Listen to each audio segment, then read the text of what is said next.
Godse Hunter की episode 11 में आप सभी का स्वागत है। एपिसोड की स्टार्टिंग में मार्मिन कैरेक्टर लड़ाई करते हुए कह रहा होता है कि यह बहुत अजीब है, मुझे समझ में नहीं आ रहा कि मुझे क्या करना चाहिए और क्या नहीं। मुझे इस आदमी को किसी भी कीमत पर हराना ही होगा, तभी जाकर मुझे वह मैप मिलेगा और मैं इस मनहूस जगह को छोड़ सकता हूँ। मार्मिन कैरेक्टर कहता है कि यह आदमी जो सलीली को पसंद करता है, क्या सचमुच यह इतना कमजोर है जो मेरे हमलों को सिर्फ डॉज कर रहा है, ना कि मुझ पर पलटवार कर रहा है, या फिर यह आदमी सिर्फ मेरे साथ खेल रहा है या मुझे अपने प्रतिद्वंदी के रूप में नहीं देख रहा है। लड़ाई करते हुए हमारा कैरेक्टर यह सब बातें सोच रहा होता है, जिसका फायदा उठाकर वह आदमी हमारे कैरेक्टर को काफी दूर पुश कर देता है। यह सब देखकर सलीली काफी परेशान हो जाती है और वह हमारे कैरेक्टर से कहती है कि तुम्हें लड़ाई लड़ने की कोई जरूरत नहीं है, मैं इस आदमी के साथ जा रही हूँ। हमें इस आदमी का नाम बोबन बताया जाता है। सलीली कहती है कि इस पूरे टाउन में ग्रैंडपा उबरे के अलावा कोई भी नहीं है जो बोबन की ताकत और उसकी शक्तियों का सामना कर सके, तो तुम्हें जल्द से जल्द जाकर ग्रैंडपा उबरे को बुलाना होगा, जो आकर मुझे आसानी से बचा सकते हैं और इस बोबन का सामना कर सकते हैं।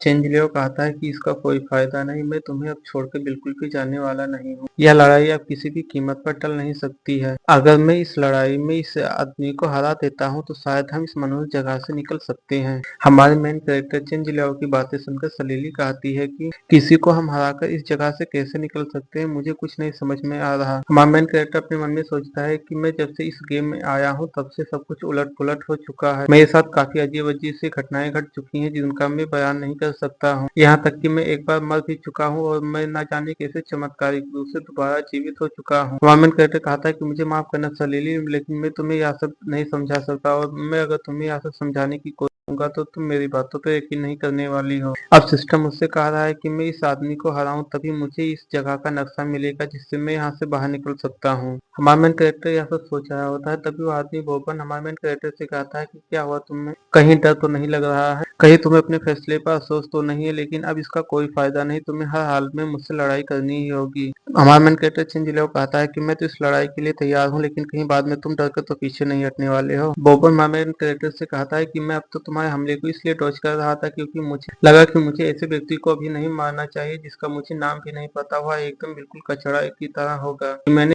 कीड़े को आसानी से मसल दिया। बोबन हमारे मेन कैरेक्टर से कह रहा होता है कि मैं तुमसे एक निष्पक्ष डुएल करना चाहता हूँ जिसमें किसी भी प्रकार का छल नहीं होगा, क्योंकि मैं नहीं चाहता कि मेरे साथी और सलीली ऐसा सोचे कि मैं अपने से कमजोर व्यक्ति को बुली कर रहा हूँ। बोबन के साथ आए दो व्यक्ति कह रहे होते हैं कि बात इस बार काफी गंभीर है। हमारा मेन कैरेक्टर कहता है कि मुझे लगा नहीं था कि तुम जैसा आदमी भी नियमों का पालन करेगा, मुझे वह हमला भी याद है जो तुमने मुझ पर अचानक से किया था। बोबन कहता है कि मैंने तो वो हमला बस तुम्हारे रिएक्शन को देखने के लिए किया था। हमारा मेन कैरेक्टर फाइटिंग स्टैंड में आते हुए कहता है कि ठीक है, अब अपना बकवास बंद करो और एक रियल और निष्पक्ष डुएल के लिए तैयार हो जाओ, मैं तुम्हें हराकर वह नक्शा हासिल करूंगा। बोबन हमारे मेन कैरेक्टर से कहता है कि ठीक है, तो फिर अब मैं तुम्हें असली शैडो स्वॉर्ड्समैन की ताकत दिखाता हूँ।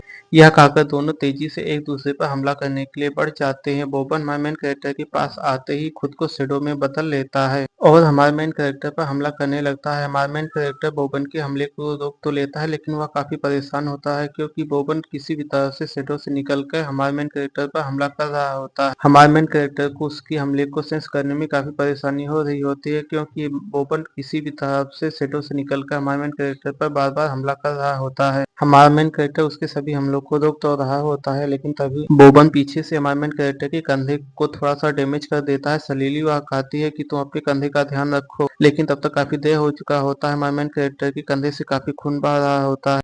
इस हमले से हमारे मेन कैरेक्टर की 300 एचपी घट चुकी होती है और हमारे मेन कैरेक्टर के पास केवल 700 एचपी बची होती है। हमारा मेन कैरेक्टर कहता है कि अगर ऐसा चलता रहा तो जल्द ही मेरी सारी एचपी खत्म हो जाएगी और सिस्टम मुझे हारा हुआ मान लेगा, जिससे मुझे यहाँ का मैप नहीं मिलेगा। हमारा मेन कैरेक्टर एक हीलर होता है जिसकी हीलिंग एबिलिटी अभी लेवल 1 पर होती है, जिससे हमारा मेन कैरेक्टर सिर्फ 100% एचपी को ही रिकवर कर पाता है। यह देखकर बोबन और उसके साथी हमारे मेन कैरेक्टर का मजाक उड़ाने लगते हैं कि अब एक हीलर एक शैडो स्वॉर्ड्समैन का सामना करेगा। बोबन चेंजिलियाओ से कहता है कि तुम सलीली को यहाँ छोड़ कर जा सकते हो, मैं तुम्हें कुछ भी नहीं कहने वाला हूँ। एक ऐसा आदमी जो लेवल 1 का हीलर है वह मुझसे लड़ने के लायक नहीं है, ऐसा कहकर बोबन हमारे मेन कैरेक्टर को कचड़ा कह रहा होता है। बोबन हमारे मेन कैरेक्टर से कहता है कि कहीं तुम्हें ऐसा तो नहीं लगा कि तुम सलीली के सामने हार जाओगे तो तुम्हारी बेइज्जती हो जाएगी और सलीली तुम्हें छोड़ देगी। बोबन की बातें सुनकर हमारा मेन कैरेक्टर काफी गुस्सा होता है और कहता है कि अपनी बकवास बंद करके तुम मुझसे लड़ो, मैं तुम्हें हरा के ही रहूंगा। हमारे मेन कैरेक्टर की बातें सुनकर बोबन कहता है कि ऐसा ही बात है तो तुम्हें अब असल में शैडो स्वॉर्ड्समैन की असली ताकत दिख। ऐसा कहकर बोबन अपने 3 शैडो क्लोन्स बना लेता है और यहीं पर हमारा एपिसोड खत्म हो जाता है। तो एपिसोड की स्टार्टिंग में बोबन ने अपने 3 शैडो क्लोन्स बना लिए होते हैं, जिन्हें देखकर हमारा मेन कैरेक्टर कहता है कि अभी तक मुझे बोबन से लड़ने में इतनी परेशानी हो रही थी, अब मैं इन तीनों शैडो क्लोन से कैसे एक साथ लड़ूंगा। इन्हें देखकर ऐसा लगता है कि लड़ाई करने के लिए अपने शैडो पर निर्भर करते हैं और ये अपनी परछाई से निकलकर कहीं से भी मुझ पर हमला कर सकते हैं। पिछली बार जब मैं बोबन से लड़ रहा था तब पीछे से मुझ पर किसी ने हमला किया था। मुझे लगता है कि बोबन अपने शैडो क्लोन्स के साथ अपनी जगह को बदल सकता है। ऐसी एबिलिटी वाले व्यक्ति से लड़ना काफी मुश्किल होने वाला है, मुझे अपनी सेंसेस को काफी तेज रखना होगा, ऐसा हमारा मेन कैरेक्टर कह रहा होता है। हमारा मेन कैरेक्टर लड़ाई करने के लिए बोबन की तरफ तेजी से दौड़ने लगता है और बोबन पर हमला करने के लिए उसके पास जाता है।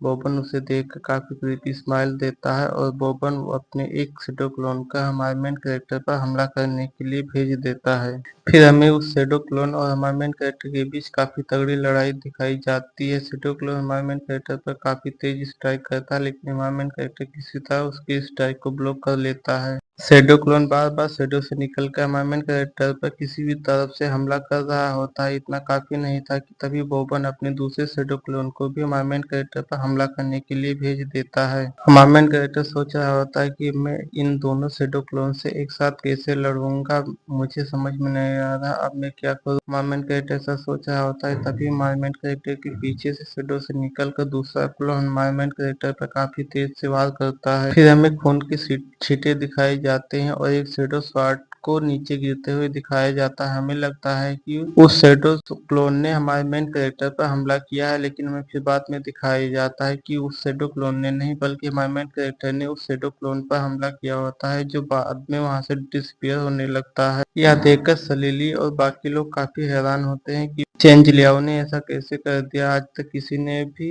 बोबन की शैडो क्लोन को हरा नहीं पाया था सिवाय ग्रैंडपा ओबरे की। हमें बोबन को दिखाया जाता है जो अपने क्लोन के डिसअपीयर होने से काफी गुस्सा होता है। फिर हमें हमारे मेन कैरेक्टर को दिखाया जाता है जिसने इस हमले में अपनी सारी ताकत लगा दी होती है। हमारा मेन कैरेक्टर काफी तेजी से सांसें ले रहा होता है, लेकिन वह अपनी गार्ड को डाउन नहीं करता है और खुद को लड़ाई करने के लिए एकदम तैयार रखता है कि परछाई से निकलकर उसका क्लोन उस पर हमला न कर सके। फिर हमें बोबन और उसके क्लोन्स को दिखाया जाता है। बोबन बिल्कुल पागलों की तरह हा हा हा हंसने लगता है और वह अपने शैडो स्वॉर्ड को जो हमारे मेन कैरेक्टर के पास होती है उसे वापस अपने पास बुला लेता है, जो उसके पास वापस आ जाती है। बोबन काफी सीरियस टोन में कहता है, तुम जैसे कचड़े हीलर की औकात भी क्या है जिसने मेरे एक शैडो क्लोन को घायल कर दिया है। बोबन कहता है, अब मैं तुम्हें शैडो स्वॉर्ड्समैन की एक सबसे ताकतवर स्किल दिखाता हूँ जिसके एक ही हमले से तुम मर जाओगे। फिर हमें बोबन और उसके क्लोन्स को दिखाया जाता है जिनके दोनों हाथों में दो दो तलवार मतलब 6 तलवारें होती हैं, जिन्हें वो देखते ही देखते एक जोड़कर एक स्पीयर का आकार दे देते हैं। बोबन ने अपनी तलवारों की मदद से